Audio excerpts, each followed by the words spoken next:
Chapter 14. Hard to be Separated. By the end of March 1855, Anne Eliza Sechrist had not heard from her husband Jacob in 9 months. Some mail had been destroyed during the recent conflict with Walkara, and the winter closure of the mail routes certainly accounted for part of the silence. She wanted to write to him, but she did not know where to send her letters. The last she had heard, Jacob was preaching the gospel in Switzerland, but a recent letter from Daniel Tyler, a mission leader in that country, indicated that he did not know where Jacob was serving. More than a year earlier, Jacob had written that he would soon be returning to Utah. The 3rd anniversary of his mission call was 6 months away, and Anne Eliza expected him home around that time. Other missionaries who had left the territory with him had already returned, and the children were beginning to ask why their father had not come home as well. Much had happened in the family recently. When fighting broke out between the settlers and the Utes, Anne Eliza had decided not to move back to the farm, but instead to stay in Salt Lake City, where it was safer.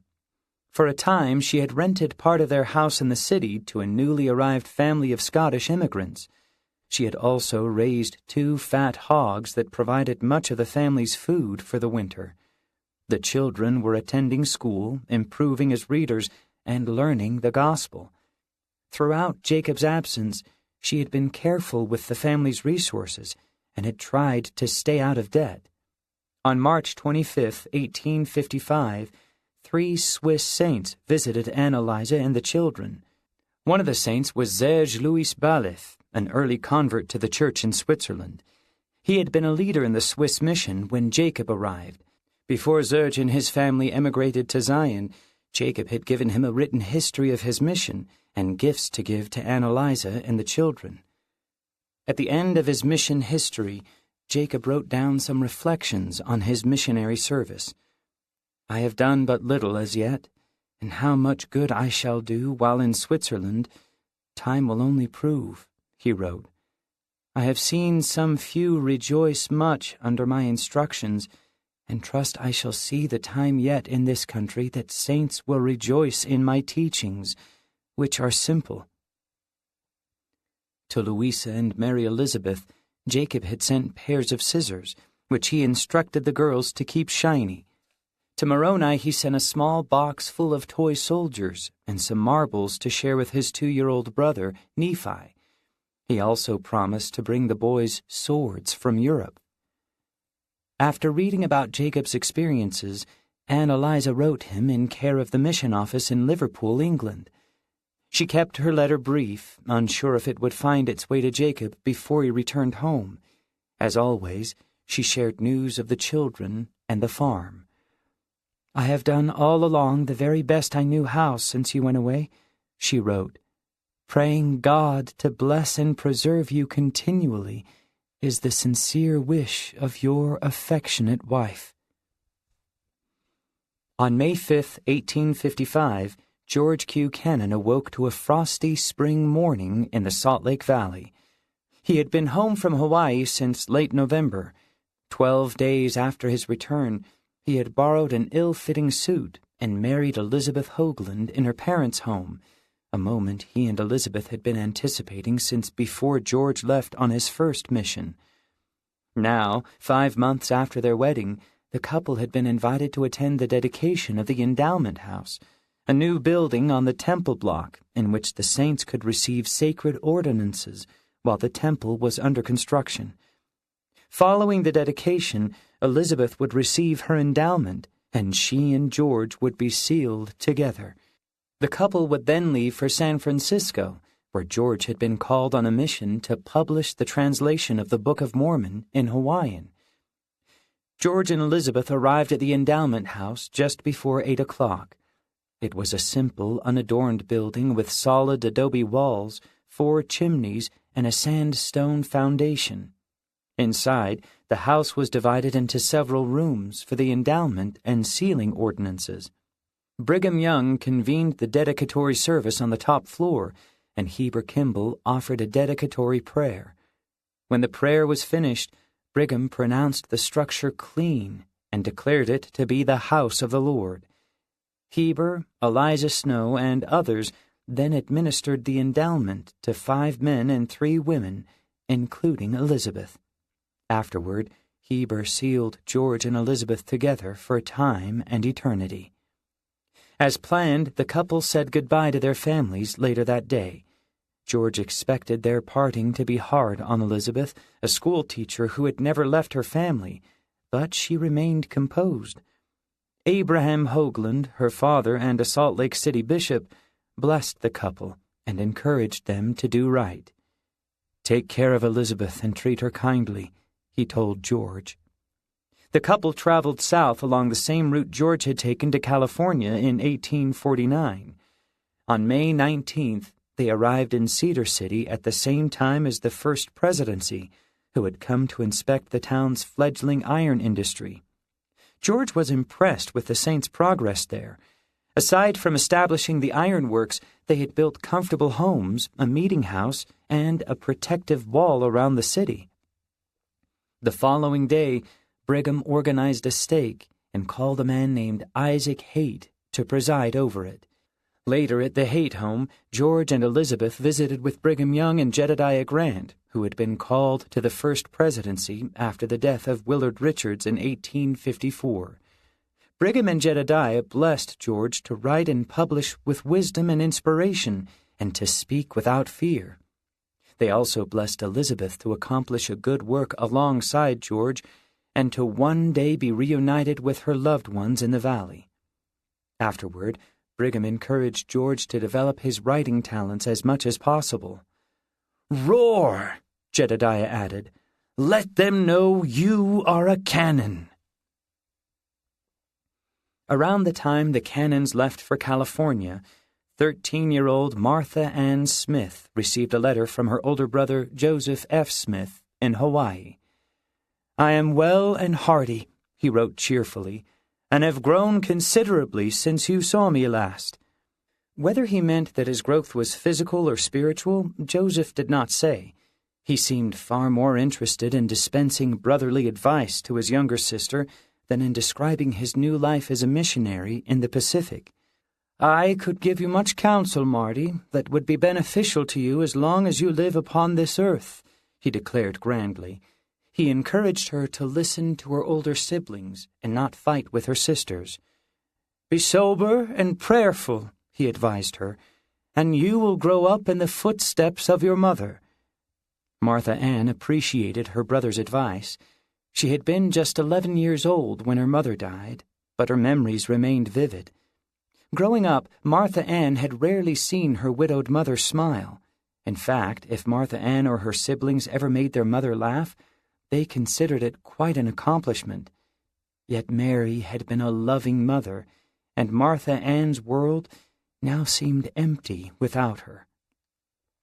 Martha Ann had fewer memories of her father, Hiram Smith. She had been only 3 when he died, but she still recalled a time when her mother had made him a pair of trousers. After he put them on, he had walked proudly back and forth with his hands in his pockets. She remembered him being loving, kind, and affectionate with his children. Soon after the Smith family arrived in the Salt Lake Valley, they had settled along a creek not far from a canyon southeast of the city, and they worked together to establish a farm. A few years later, they and their neighbors were organized into the Sugar House Ward under the leadership of Bishop Abraham Smoot, one of Wilford Woodruff's earliest converts. The ward took its name from the church-owned factory in the area, which Bishop Smoot operated to produce molasses from beets. Martha Ann and her siblings supported each other as new trials came their way. The mild winter of 1854 to 55 had created drought conditions across Utah Territory, which depended on runoff from heavy mountain snowfall to replenish its streams and rivers. The drought strained Martha Ann's family as it did everyone else. As weeks passed and little rain fell, the land in the valley grew drier, killing crops the Saints had planted earlier that year. Irrigation ditches started to dry out and crack. To make matters worse, hordes of grasshoppers infested the settlements, devouring the meager crops and ruining the prospects for a good harvest. The saints in Sugar House and other settlements tried to plant more seeds, but the drought made cultivation difficult, and the grasshoppers kept coming. Trial after trial seemed to follow the Smiths, and it was anyone's guess how the drought and infestation would affect the saints. As the youngest in her family, Martha Ann did not have the same kinds of responsibilities her older siblings had, but every saint was expected to work together to overcome hardship and help establish Zion. What could she do? Joseph offered more advice in his next letter. "Have patience and long-suffering," he wrote. "Be a Mormon, out and out, and you will be blessed."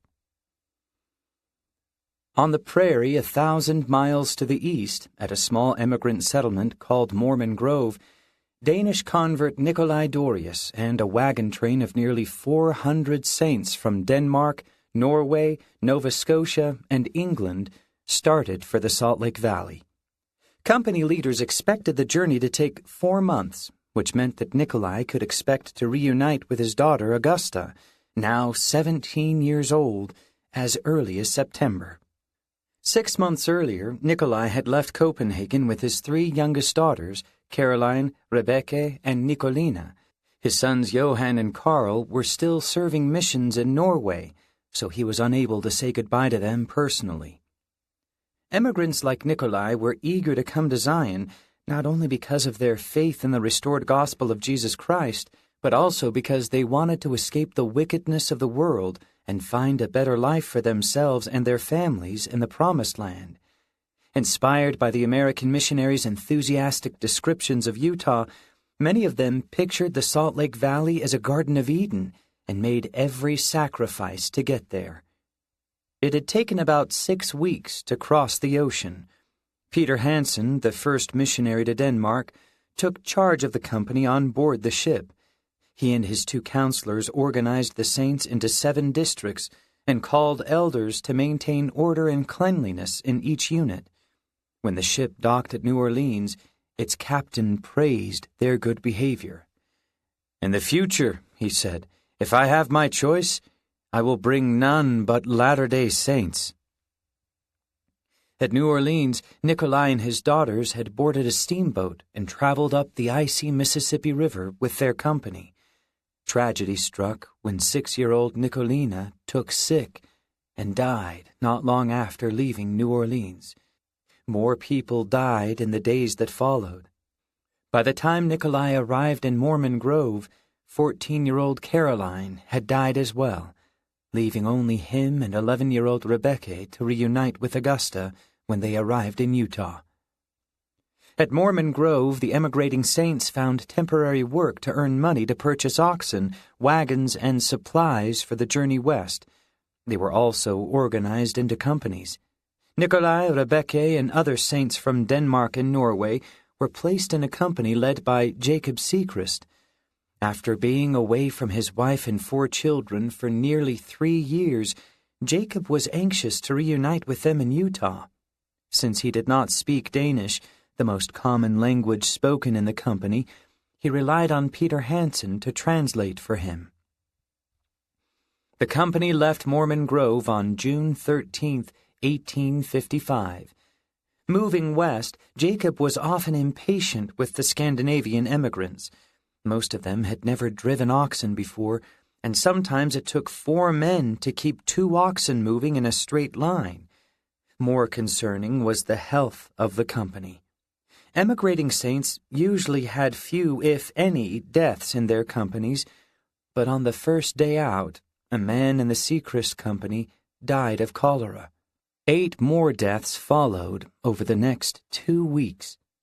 The elders in the camp fasted and gave blessings of healing and comfort to the sick, but cholera continued to claim more lives. Near the end of June, Jacob himself became too sick to keep up with the wagons. Other company leaders sent a carriage back for him, and when he rejoined the camp, the elders blessed him. His health continued to worsen, however, and he died on the afternoon of July 2nd.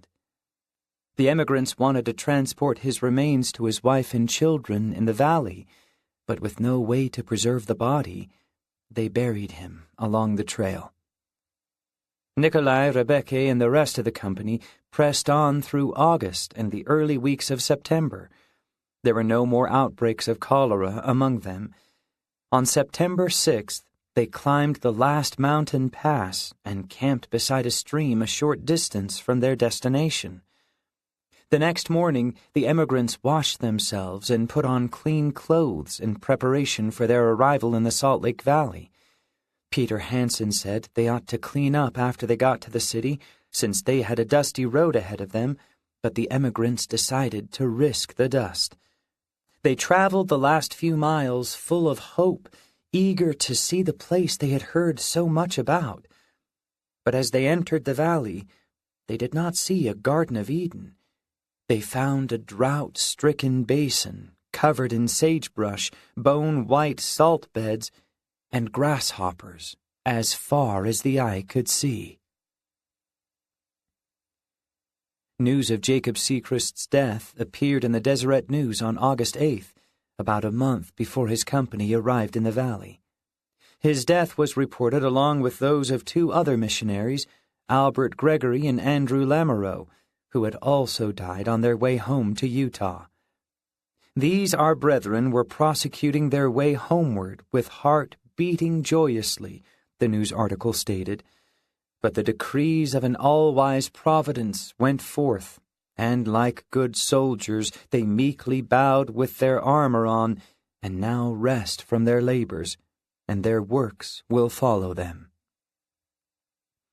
Around this time, Annalisa received her final letter from Jacob. The letter was dated May 21st, from St. Louis.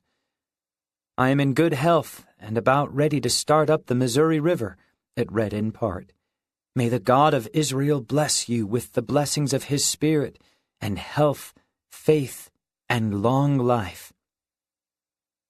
After his company arrived in early September, 2 men delivered Jacob's personal belongings and a horse to Annalisa.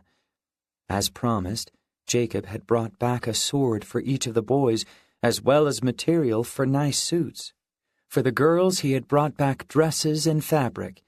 His wagon also contained his letters and other papers, and a year's supply of goods for the family. As she had planned to do a few years earlier, Annalisa moved with her children back to the farm north of Salt Lake City. The letters she and Jacob had exchanged were stowed and preserved. In one of them, which Annalisa had sent during the first year of Jacob's mission, she reflected on the sacrifice they had been called to make. "It looks hard to be separated from those that we love most dear on earth," she had written. "But when I contemplate what they are sent for, even to assist in rolling forth the kingdom of God, I have no cause to complain or murmur. Nor need I do," she wrote, "knowing that my exaltation will be greater in that world, where there is no sorrowing nor weeping, but all tears shall be wiped from our eyes." By the October 1855 General Conference, Brigham Young knew the saints in Utah Territory were in trouble. Grasshoppers had ravaged many of their gardens and fields, and the drought had destroyed what the grasshoppers had not. Dust clouds blew across the valleys, and wildfires burned through the dry canyons, destroying fodder for cattle. With no way to feed the ox teams hauling stone to the temple site, work on the house of the Lord ceased. Brigham and his counselors believed the drought and infestation were a gentle chastening from the Lord. "Give heed unto the whisperings of the Spirit, and tempt not the Lord to bring upon us a heavier rod of discipline," they instructed the saints that fall, "that we may more fully escape those judgments of high heaven's King." More concerning to Brigham was the effect of the devastation on the gathering. While the missions to India, China, and Siam had resulted in few conversions, the missions in Europe and South Africa had produced branches of saints who now wanted to gather to Zion. Emigration was expensive, however, and most of the new converts were poor and needed loans from the Perpetual Emigrating Fund. Unfortunately, the drought had wrecked the economy in Utah, which depended almost entirely on successful harvests. Robbed of their livelihood, many saints could not pay tithing or repay their loans to the fund, and soon the church accrued a steep debt by borrowing money to help finance the large wagon trains coming west that year. In an October 1855 epistle to the saints, the First Presidency reminded church members that donating to the emigrating fund helped to bring their fellow saints to a place where they could enjoy industry and honest labor. This is true charity, the Presidency declared, not only to feed the hungry and clothe the naked, but to place them in a situation where they can produce by their own labor their subsistence. Brigham and his counselors urged the saints to donate what they could to the Perpetual Emigrating Fund. Aware that most saints could not contribute much, they also proposed a more affordable way to gather. Rather than coming to Zion with expensive oxen and wagons, future emigrants could come by handcarts instead. Pulling handcarts over the plains, the First Presidency explained, would be faster and cheaper than traveling by wagon. Each handcart would consist of a wooden box sitting on an axle and 2 wagon wheels. Since handcarts were smaller than wagons, the emigrants would not be able to carry as many supplies and provisions with them, but wagons from the valley could meet the handcarts part way to provide assistance as needed. Let all the saints who can gather up for Zion and come while the way is open before them, the First Presidency declared. Let them come on foot, with handcarts or wheelbarrows. Let them gird up their loins and walk through, and nothing shall hinder or stay them. Brigham immediately shared the plan with Apostle Franklin Richards, the European mission president. "I want to see it fairly tried," he wrote. "If it is once tried, you will find that it will become the favorite mode of crossing the plains."